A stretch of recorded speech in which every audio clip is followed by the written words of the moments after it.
আমার নাম রুমা। আমি একটা সাধারণ পরিবারের মেয়ে। আমার জীবনের এই গল্পটা হয়তো অনেকের কাছেই অবিশ্বাস্য লাগবে, কিন্তু বিশ্বাস করুন, এক ফোঁটাও মিথ্যে নেই এর মধ্যে।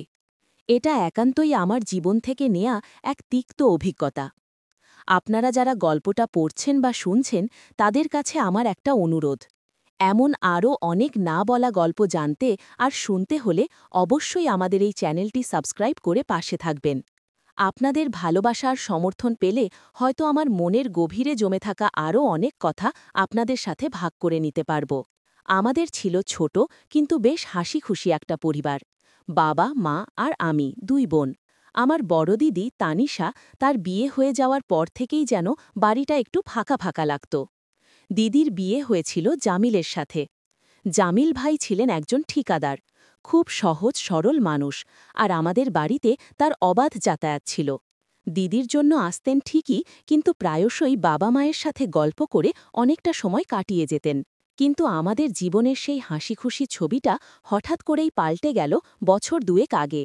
মায়ের মৃত্যুর পর বাবা একদম ভেঙে পড়েছিলেন। আমরা দুই বোন বাবাকে অনেক আগলে রেখেছিলাম, কিন্তু বাবার একাকিত্ব আমরা পূরণ করতে পারছিলাম না। বাবা ছিলেন বিদেশে চাকরিজীবী, কিন্তু মায়ের অসুস্থতার জন্য দেশে ফিরে এসেছিলেন। মাস 6 পর বাবার এক পুরনো বন্ধু তাকে দ্বিতীয় বিয়ের পরামর্শ দিলেন। আমরা প্রথমে রাজি ছিলাম না, কিন্তু বাবার মুখের দিকে তাকিয়ে আর তার নিঃসঙ্গতা দেখে আমরা শেষমেশ সায় দিলাম। বাবার দ্বিতীয় বিয়ে হল। নতুন মা আসলেন, তার নাম মৌসুমী। মৌসুমী মায়ের বয়স খুব বেশি ছিল না, আমাদের দিদির চেয়ে হয়তো বছর দুয়েকের ছোট। খুবই ফর্সা, সুন্দর আর আধুনিক পোশাক পরিচ্ছদ পরতেন। প্রথম প্রথম মৌসুমী মা খুব শান্ত আর লাজুক ছিলেন, কিন্তু দিন যেতে না যেতেই আমি আর দিদি বুঝলাম আমাদের এই নতুন মা কিন্তু একটু অন্যরকম। তার চলাফেরা, তার কথা বলার ধরন, সবকিছুর মধ্যেই একটা অন্যরকম ইঙ্গিত ছিল, যা সহজে চোখে পড়ত না, কিন্তু অনুভব করা যেত। বাবার সাথে মৌসুমী মায়ের সম্পর্কটা কেমন যেন ছিল। বাবা সারাদিন কাজ করতেন আর মৌসুমী মা বেশিরভাগ সময় নিজের ঘরেই কাটাতেন। তাদের মধ্যে খুব একটা কথা হতো না। বাবাকে দেখলেই মনে হতো তিনি মৌসুমী মাকে খুশি করার চেষ্টা করছেন, কিন্তু মৌসুমী মা যেন কোনো এক অদৃশ্য কারণে বাবাকে এড়িয়ে চলতেন। এর মাঝেই বাবা ঠিক করলেন তাকে আবার বিদেশে যেতে হবে, আগের চাকরিটা তিনি আবার শুরু করবেন। কারণ বাবার মনে হয়েছিল মৌসুমী মা আর আমাদের জন্য আরও বেশি টাকা দরকার। বাবা যেদিন বিদেশ চলে গেলেন, সেদিন থেকেই যেন আমাদের বাড়িতে এক নতুন পরিবেশ তৈরি হল।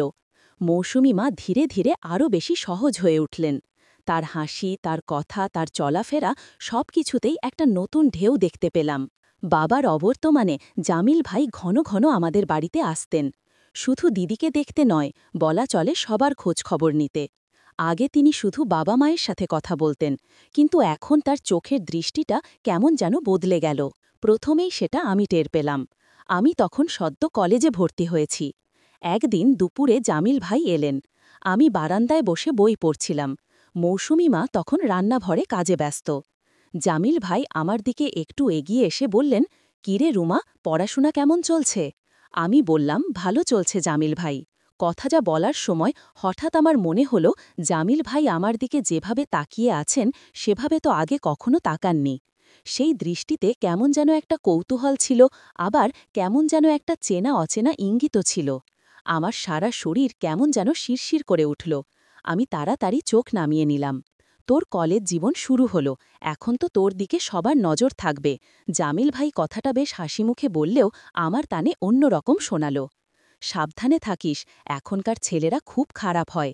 তার এই সতর্ক করার ধরনে আমার খুব অস্বস্তি হল। আমি শুধু হাসার চেষ্টা করলাম। এর কয়েকদিন পরের ঘটনা। তখন সন্ধ্যা। বিদ্যুৎ ছিল না, শুধু হ্যারিকেনের হালকা আলোয় সারা বাড়িটা আবছা দেখাচ্ছিল। আমি বারান্দায় চেয়ারে বসেছিলাম। জামিল ভাইও এলেন। মৌসুমী মা তার ঘরেই ছিলেন। জামিল ভাই আমার একদম পাশে এসে বসলেন, এত কাছে যে আমি তার হাতের উষ্ণতা অনুভব করতে পারছিলাম। তিনি নিজের থেকেই গল্প শুরু করলেন, তার ছোটবেলার কথা, তার আর দিদির ভালোবাসার কথা। শুনতে শুনতে আমি বেশ অন্যমনস্ক হয়ে পড়েছিলাম। হঠাৎ করেই তিনি কথা বলতে বলতে আমার হাতে আলতো করে স্পর্শ করলেন, ঠিক যেন কোনো খেলার ছলে। আমার হাতটা তখন কেমন যেন কাঁপতে শুরু করল। আমি হাতটা সরিয়ে নিতে পারলাম না। আমার সারা শরীরে যেন বিদ্যুৎ খেলে গেল। এটা কি শেফ সহানুভূতি নাকি অন্য কিছু? জামিল ভাই কেন এমন করছেন? এই প্রশ্নটা আমার মাথায় এলো। জামিল ভাই তখনও আমার হাতটা ধরেছিলেন না, কিন্তু তার হাতের ছোঁয়াটা আমার হাতের খুব কাছে ছিল। একটা অন্য রকম টান অনুভব করছিলাম আমি, যা আমার দিদির স্বামীর প্রতি হওয়া উচিত না। কিন্তু আমার মন যেন আমাকে কোনোভাবেই নিয়ন্ত্রণ করতে পারছিল না। কিন্তু সেই দিনের পর থেকেই আমি খেয়াল করতে শুরু করলাম, জামিল ভাইয়ের দৃষ্টি শুধু আমার দিকেই নয়, মৌসুমী মায়ের দিকেও যেন একই রকম কৌতূহল আর উষ্ণতায় ভরা। মৌসুমী মা যেন জামিল ভাইয়ের উপস্থিতিটা খুব উপভোগ করতেন। জামিল ভাই যখন কথা বলতেন, মৌসুমী মা তখন কেমন যেন একটা মিষ্টি হাসি দিতেন। সেই হাসিটা বাবার জন্য কখনো দেখেননি। একদিন সকালে আমি দেখলাম জামিল ভাই আর মৌসুমী মা রান্নাঘরে দাঁড়িয়ে গল্প করছেন। জামিল ভাই একটা কাজের কথা বলছিলেন, আর মৌসুমী মা তখন তার শাড়ির আঁচলটা ঠিক করছিলেন। ঠিক করার সময় মৌসুমী মায়ের হাতের কোনোই জামিল ভাইয়ের হাতের সাথে আলতো করে স্পর্শ করল। মুহূর্তের জন্য দুজনেই চুপ হয়ে গেলেন। তাদের চোখে চোখে যেন একটা নীরব কথোপথন চলছিল। আমি দূর থেকে সেটা দেখেও কেমন যেন ধাক্কা খেলাম। এটা তো একটা সাধারণ ছোঁয়া হতে পারত, কিন্তু তাদের মুখের ভাবভঙ্গি আর সেই নীরবতাটা মোটেই স্বাভাবিক ছিল না। সেই দিন থেকেই আমার মনে একটা সন্দেহ দানা বাঁধতে শুরু করল। এই দুজনের মধ্যে কি চলছে? এরপর থেকে আমি আরও সতর্কভাবে সবকিছু লক্ষ্য করতে লাগলাম। জামিল ভাই যখন মৌসুমী মায়ের দিকে তাকাতেন, মৌসুমী মা তখন কেমন যেন একটা ভুল ইশারা দিতেন, একটা চোখের পলক বা একটা আলতো হাসি, যা শুধু জামিল ভাইয়ের জন্য ছিল। জামিল ভাইও সেই ইশারাটা খুব সুন্দরভাবে বুঝে নিতেন। তাদের এই গোপন ভাষা আমার কাছে অচেনা ছিল না, কিন্তু আমি বুঝতে পারছিলাম না আমার দিদির স্বামী আর আমার নতুন মায়ের মধ্যে এমন কেন হচ্ছে। আমার মন তখন দুই ভাগে বিভক্ত। একদিকে জামিল ভাইয়ের প্রতি আমার নিজের একটা গোপন টান তৈরি হয়েছে, যা আমি চাইলেও অস্বীকার করতে পারছি না। অন্যদিকে মৌসুমী মা আর জামিল ভাইয়ের এই গোপন সম্পর্ক আমাকে ভয় আর অপরাধবোধ দিচ্ছিল। একদিন বিকেলে জামিল ভাই আমাদের বাড়িতে এলেন একটা জরুরি কাজের কথা বলতে। দিদি বাড়িতে ছিল না।